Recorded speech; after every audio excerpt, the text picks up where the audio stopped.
Well, I'm glad to say it's been very much business as usual at KBI Global Investors. So we've weathered this storm remarkably well, I would say.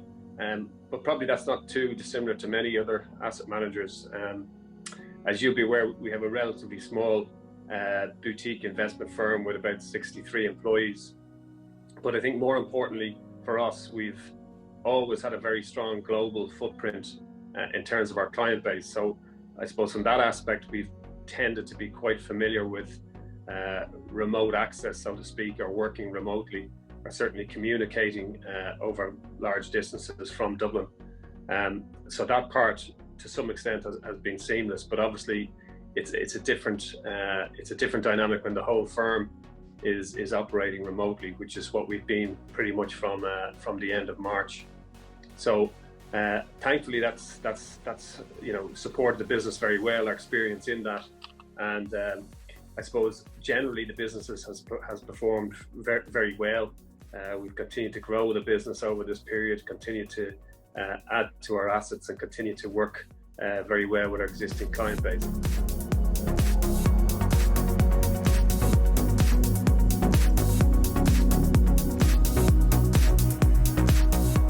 Yeah, the house is looking fine. There's no kids here right now, so that's good. I don't expect anyone to sort of photobomb the screen. So it's been different, certainly working from home is a different dynamic, but I think we've all come around to the fact that we've had to do it, and all really, had a pretty good experience. So you've got to be careful, I suppose, that work home sort of dynamic. You don't necessarily have that now, especially during the week where you're in the one place all the time. So certainly important to continue to make that break and to differentiate. So I think weekends have been more, from a personal point of view, have been more separate from work. Really, there's no work at all on weekends, whereas before maybe you did look at a few emails and things. That's certainly different, and I think that's probably a positive.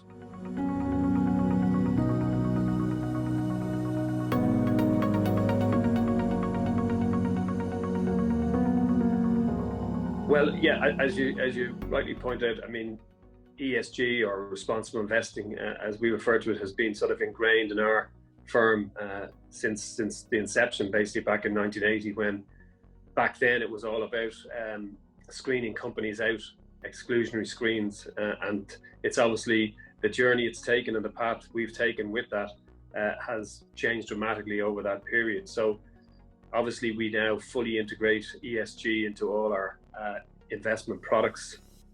We vote all our proxies, we engage with all our companies, and more these things are being taken as sort of standard. No longer do you stand out if you do that. So I think where we do make the difference is we've, I suppose, moved on, very much to the next level in both the engagement arena, I would say, and also in the impact area. So again, more and more people are now looking to actually understand clearly how their investments make an impact on the environment and on society. And so we've been lucky insofar as we have been able to develop a proprietary measurement of that impact across all our natural resource strategies. So we can tell you how much of the revenue of our portfolio impacts directly on the attainment of the United Nations Sustainable Development Goals.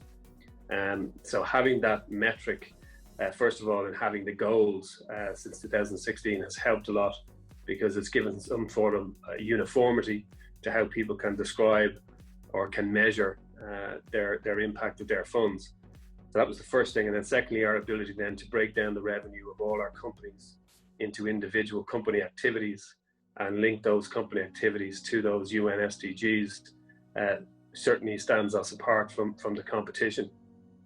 So of the 17 SDGs, we would probably touch on 8 or so of those, with the SDGs around clean energy, clean water, and innovation in terms of buildings being the main ones where we would impact. So to give you some sort of a number on that, our portfolio, our standard broadest natural resource portfolio, what we call our global resource solution strategy, 75% of the revenue of that portfolio can be directly linked to those SDGs. So a very compelling impact story for people who want that. And as I say, that's where the industry has gone more and more. We see a lot of people seeking that type of investment. So very, very proud of that fact, and certainly sets us apart, as I say, from the competition.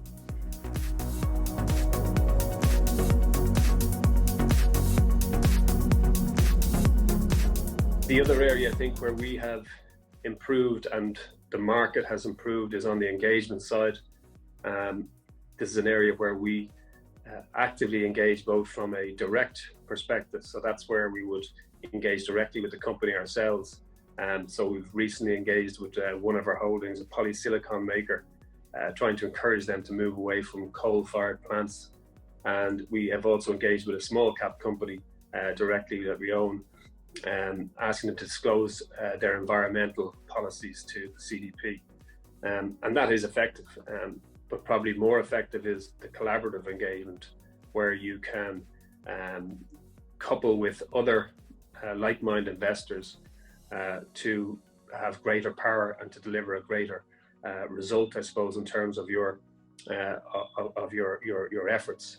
And as an example there, we would be part of the Climate Action 100, CA 100, which is a group of like-minded investors, asset owners who are striving to effectively reduce or suppress the emissions of the top 100 emitters of carbon, and also the next 61. And they, I think, in total account for around 80% of CO2 emissions. So it's obvious how, if you focus on those companies, you can really deliver results. And more recently, in both May and April of this year, we've seen two of the companies we engage with, Total and Royal Dutch Shell, deliver on those targets. And they've spoken and said that they will be net zero emitters by 2050.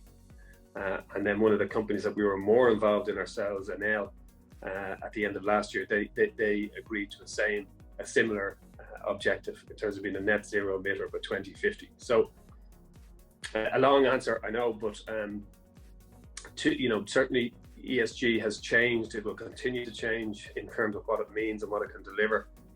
We have moved along the journey ourselves, and as I say, there are two areas where I think we definitely stand out.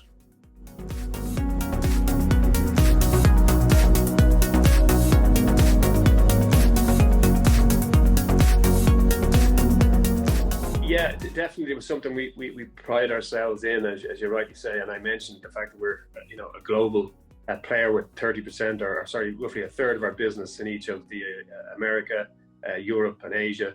We have that global footprint. But I think people have come around to the fact that maybe a lot more can be achieved through video conference and conference calls than they might otherwise have believed.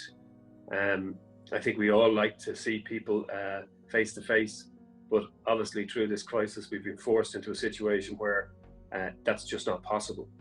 So I do think that will change people's the way they do business. I think people will be more receptive, and therefore I do believe probably longer term, the impact of travel, the need for travel will be less. It's early days to say that, but I do think certainly the mindset has been affected by what's happened. And the other point, which I think we started about, that COVID has brought the environment back into people's mind front and center. So the lack or the reduction in CO2 from less airplanes and less transport and less movement is maybe a positive side effect this, and something that people will want to continue to achieve. So that is helped by a reduction in air travel, obviously.